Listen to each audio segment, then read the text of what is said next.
आप सबका आपके अपने YouTube channel English with Dilip sir में स्वागत है। तो दोस्तों, आज का जो सेशन है वो बहुत ही महत्वपूर्ण है। आज हम लोग कक्षा 12th की पोएट्री सेक्शन की दूसरी पोएम जिसका नाम है सॉन्ग ऑफ माई सेल्फ का और आपके साथ डिस्कस करेंगे। और इसमें हम लोग इसको एक्सप्लेन करने का तरीका भी सिखाएंगे जो आपको 12th एग्जाम में पूछता है हिंदी मीनिंग के साथ साथ।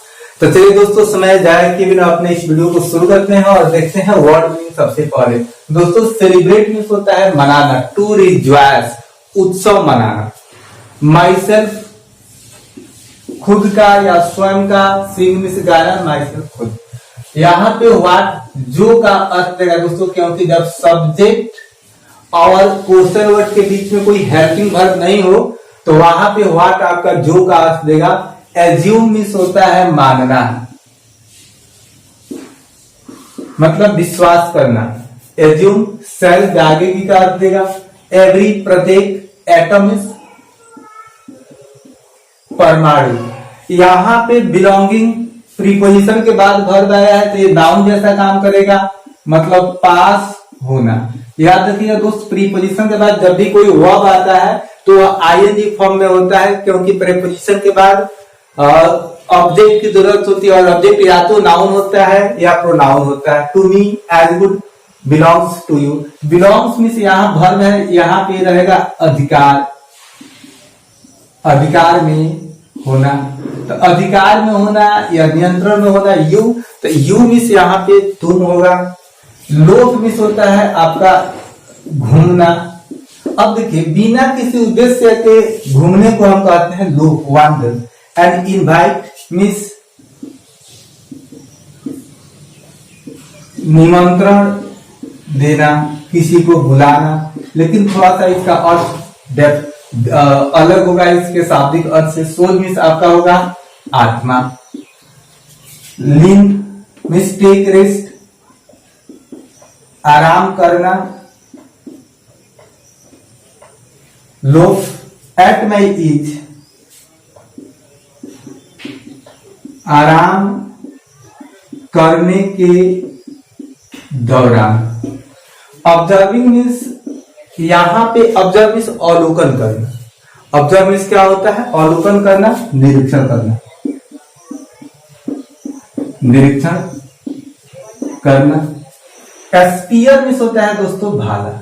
अब भाला को आप टॉप एज बोलिए, जैसे कोई घास है उसका जो टॉप एज होता है, जो नोकीला भाग होता है, इसे हम एस्पियर बोलते हैं। समर ग्रास मीन्स होता है ग्रीष्म ऋतु।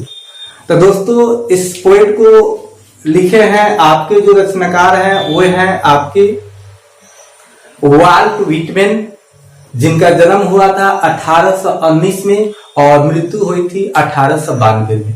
तो he was born in 1819 and he was died in 1892। He was a famous people's poet. He belongs to America. वह एक प्रसिद्ध लोगों के कवि थे, पीपल्स पोएट थे और वह अमेरिका के थे। और इनकी रचनाओं की बात करें तो लीव्स ऑफ ग्रास ये कविताओं का संग्रह है जो 1855 में पब्लिश हुआ था, और एक है आपका ड्रम टैप्स जो 1866 में पब्लिश हुआ था। इसको दोस्त अच्छा से याद रखिएगा। यदि हम इनकी कैरियर की बात करें तो अपने 12वें जन्मदिन से पहले यह कारपेंटर का कार्य किए थे। इसके अलावा वो प्रिंटर, टीचर, एडिटर का काम किए थे। और ये भी याद रखिएगा कि जब अमेरिका में गृह युद्ध हो रहा था, सिविल वॉर हो रहा था, तो उस समय उस युद्ध के दौरान वह वॉलंटियर नर्स का भी काम किए थे। इसको याद रखिएगा। और जो दोस्त हमारे बिहार स्टेट के हैं, आप याद रखिएगा कि हम वाल्ट व्हिटमैन को फादर ऑफ फ्री वर्स कहते हैं, फ्री राइम्स की कहते हैं। तो चलिए हिंदी मीनिंग को देखते हैं। लेखक यह जो आई आया है दोस्त, यह लेखक के लिए आया है, वाल्ट व्हिटमैन के लिए आया है, जो एक पीपल्स पोएट है और अमेरिका के हैं। देश का भी नाम याद रखिएगा, किस देश के हैं? अमेरिका के हैं। तो इसमें लेखक खुद पे विश्वास ज्यादा दिखाते हैं। इसे दिखाते हैं कि खुद की इंपॉर्टेंस। कहते हैं कि I celebrate my self and Singh my self. यहां भी आपका आई छुपा हुआ है, ठीक है। तो कहते हैं कि मैं खुद का ही उत्सव मनाता हूं और खुद का ही गाता हूं।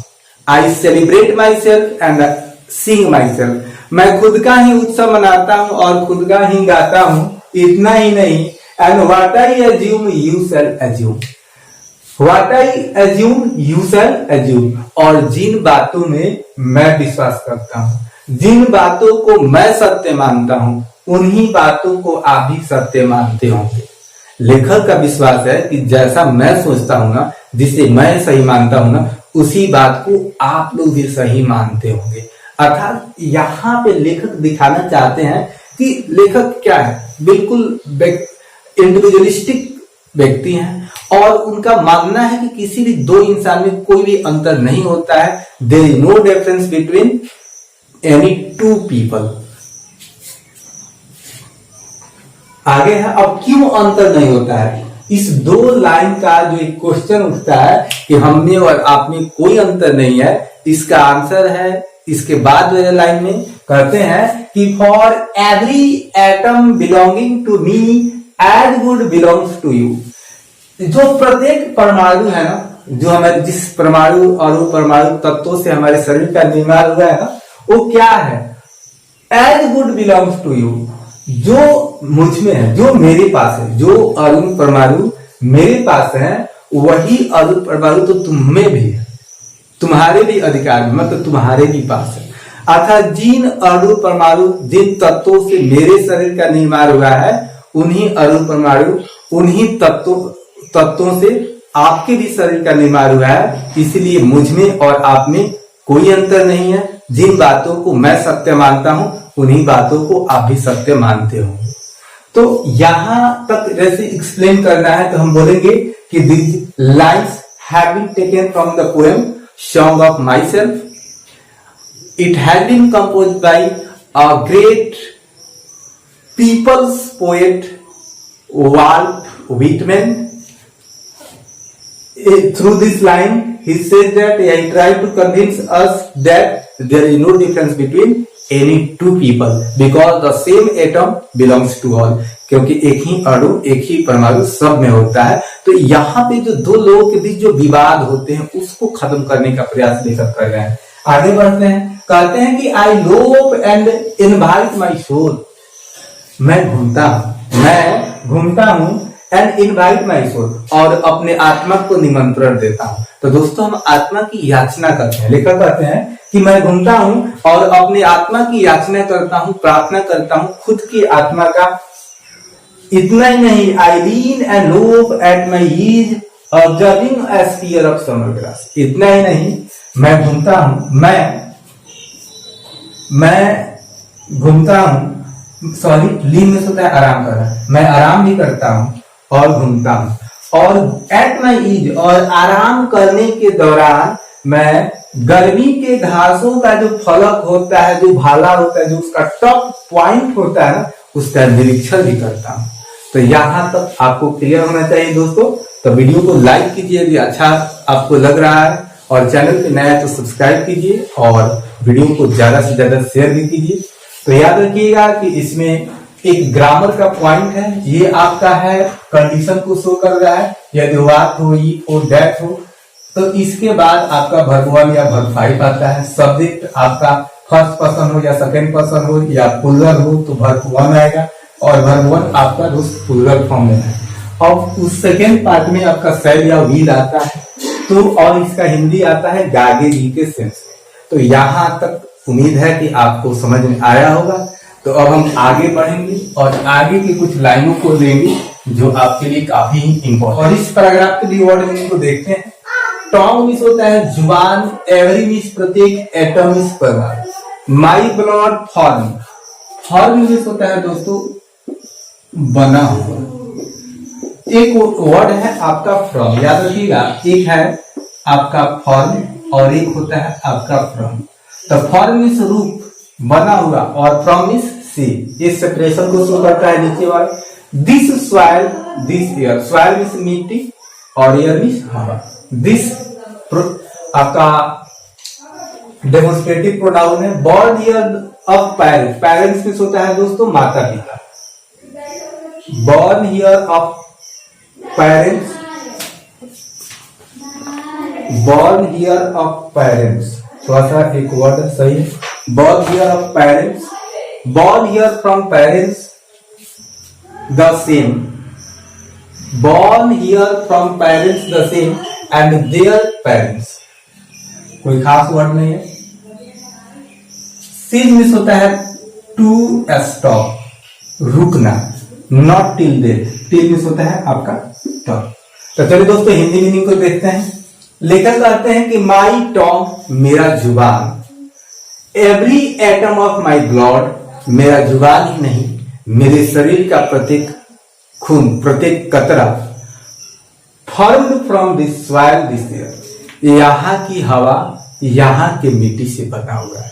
अर्थात दिस जो यहाँ पे आपको डेमोन्स्ट्रेट कर रहा है वो अमेरिका की मिट्टी और अमेरिका को, हवा को इंडिकेट कर रहा है. तो लेखक कहते हैं कि मेरा जुबान ही नहीं मेरे शरीर का प्रत्येक कण, एक एक ब्लड का कण अमेरिका की मिट्टी और अमेरिका की हवा से बना हुआ है. इतना ही नहीं, I born here of parents, मेरा जन्म, बॉर्न मींस पैदा होना, मेरा जन्म मेरे माता पिता से हुआ, मेरा जन्म मेरे माता पिता से हुआ. Born here from parents the same, ठीक उसी प्रकार मेरे माता पिता का जन्म उनके माता पिता से हुआ.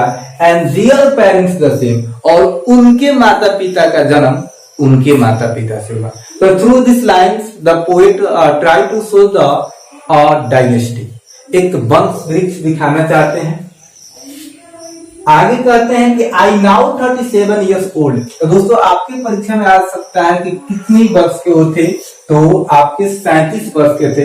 कहते हैं कि अब मैं 37 वर्ष का हो गया हूं, इन परफेक्ट हेल्थ डे, और अभी भी बिल्कुल ही मेरा जो स्वास्थ्य न क्या है वो पूर्ण है, परफेक्ट है. मैं अभी भी हट्टा कट्टा हूँ, हेल्दी हूँ, स्वस्थ हूँ, और उम्मीद करता हूँ, उम्मीद करता हूँ not cease till death. Cease मिस होता है टू स्टॉप, और जो मेरा शरीर होगा ना वो मृत्यु तक खराब नहीं होगा, मृत्यु तक गड़बड़ नहीं होगा, मैं मृत्यु तक स्वस्थ ही बना रहूंगा, ये भी उम्मीद करता हूँ. तो लेखक कहते हैं कि मेरी उम्र 37 वर्ष की हो गई है और ये भी आशा करता हूँ कि मृत्यु तक खराब नहीं होगी, इसी प्रकार बनी रहेगी. तो याद रखिएगा ये लाइन काफी इंपॉर्टेंट है. तो दोस्तों आगे बढ़ेंगे और एक पैराग्राफ और है, एक ही दोस्तों आपके इस पोएम का ये आखिरी पैराग्राफ है जो आपका पोएम है सॉन्ग ऑफ माई सेल्फ. इसके रचनाकार हैं आपके वाल्ट व्हिटमैन, जो अमेरिका के एक पीपल्स पोएट हैं, याद रखिएगा. तो क्रीड्स एंड स्कूल्स, इनके वर्ड्स को देखते हैं. तो जो आपका क्रीड्स है और स्कूल्स, तो जब स्कूल में हम एस या एस जोड़ देते हैं तो यह आपका पंथ, जैसे एक समुदाय को आप समझिए, सिस्टम ऑफ थॉट, जैसे कुछ अलग सोच वाले लोग किसी अलग पंथ का निर्माण करते हैं, जैसे आपका कबीर पंथ हो गया, राधा स्वामी हो गया. क्रीड्स में होता है धार्मिक विश्वास, धार्मिक विश्वास. ये जो आपका इन एबियंस है, तो इन एबियंस में होता है किसी चीज को रोके रखना, सस्पेंडेड. लेकिन यहाँ पे कम महत्व देना का सेंस होगा. इसका शाब्दिक अर्थ होगा टू सस्पेंडेड, किसी चीज को रोके रखना. लेकिन यहाँ पे होगा कम महत्व देना या कम महत्व का होना. रिटायरिंग बैक मतलब मुकरते हुए, ऑफ वाइल समय के लिए थोड़ा. सफिस्ट, सफिस्ट मिस होता है पर्याप्त. एट व्हाट दिया, but never forgotten, forget miss यहाँ पे भूलना होता है तो भुलाया जाए. हार्बर मिस होता है दोस्तों विश्वास करना, विश्वास करना या सोचना भी बोल सकते हैं, गुड और बैड. आई परमिट मिस होता है अनुमति देना. टू स्पीक बोलना. At every hazard, hazard miss होता है आपका खतरा.